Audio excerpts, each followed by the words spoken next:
Hello friends, இன்னைக்கு நம்ம ஆட்டு தலைக்கறி குழம்பு தாங்க எப்படி செய்கிறதுன்னு பார்க்க போகிறோம். நிறைய பேர் இந்த தலைக்கறி குழம்பு எப்படி செய்கிறதுன்னு தெரியாமல் இருக்காங்க. நான் சொல்கிற மெத்தடில் நீங்கள் செஞ்சீங்கன்னா ரொம்ப டேஸ்ட்டாகவும் ஈஸியாகவும் செஞ்சிடலாங்க.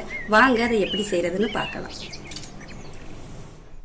ஃபஸ்ட்டு தலைக்கறி குழம்பு செய்கிறதுக்கு நான் கறியில் உப்பு மஞ்சள் தூள் போட்டு நல்லா க்ளீன் பண்ணி கழுவி எடுத்து வச்சுருக்கேன்.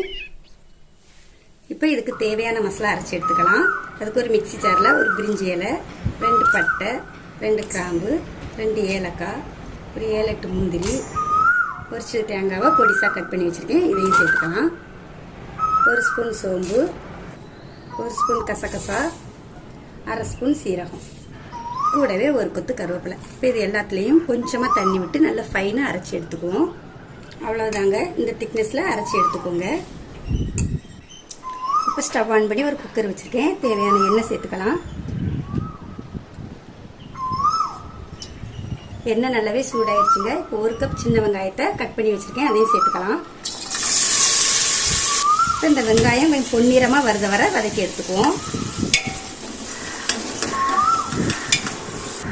இந்த அளவுக்கு வதக்குனா போதும். இப்போ இது கூட பழமாக ஒரு தக்காளியை கட் பண்ணி வச்சுருக்கேன், அதையும் சேர்த்துக்கலாம்.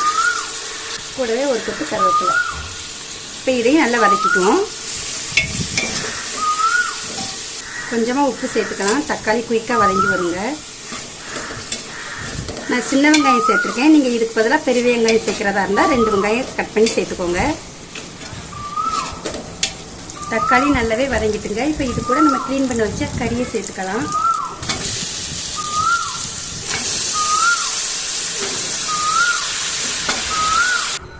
கூடவே தேவையான மசாலாவும் சேர்த்துக்கலாம். 1/4 ஸ்பூன் மஞ்சள் தூள், 1 ஸ்பூன் மிளகாய் தூள், 2 ஸ்பூன் மல்லித்தூள், 2 ஸ்பூன் மட்டன் மசாலா பொடி,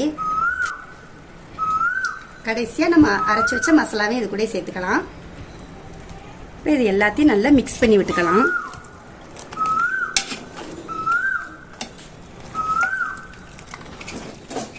இப்போ இதுக்கு தேவையான கொஞ்சம் தண்ணியை சேர்த்துக்கலாம். நான் மிக்சி ஜார்லேயே கொஞ்சம் தண்ணி ஊற்றி ஆட் பண்ணுறேங்க.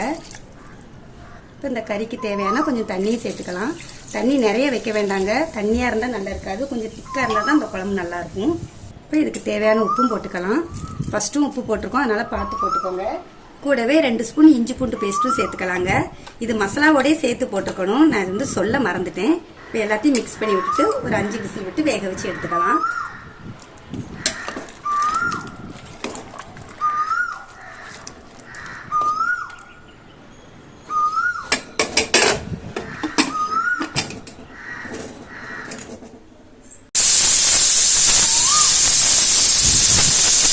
அஞ்சு விசில் விட்டு வேக வச்சு எடுத்தாச்சுங்க. இப்போ ஓப்பன் பண்ணி பார்க்கலாம்.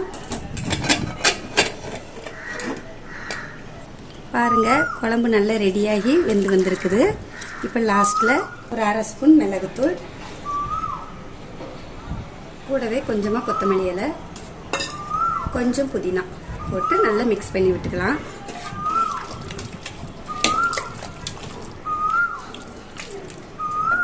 அவ்வளோதாங்க, ஒரு கொதி வரவும் ஸ்டவ் ஆஃப் பண்ணிடலாம். இந்த ஆட்டு தலைக்கறி குழம்பு சாதத்துக்கு இட்லி தோசைக்கு வச்சு சாப்பிட அருமையாக இருக்குங்க. செய்கிறதுமே ரொம்ப ஈஸி தாங்க. மட்டன் குழம்பு மாதிரியே நல்ல ஒரு டேஸ்ட்டாக இருக்குங்க. இதே மாதிரி நீங்களும் உங்கள் வீட்டில் செஞ்சு பார்த்துட்டு எப்படி இருக்குன்னு கமெண்டில் சொல்லுங்கள். ஃபஸ்ட்டு ஒரு லைக் போடுங்க. மறக்காமல் நம்ம சேனலுக்கு சப்ஸ்கிரைப் பண்ணிக்கோங்க. நன்றி.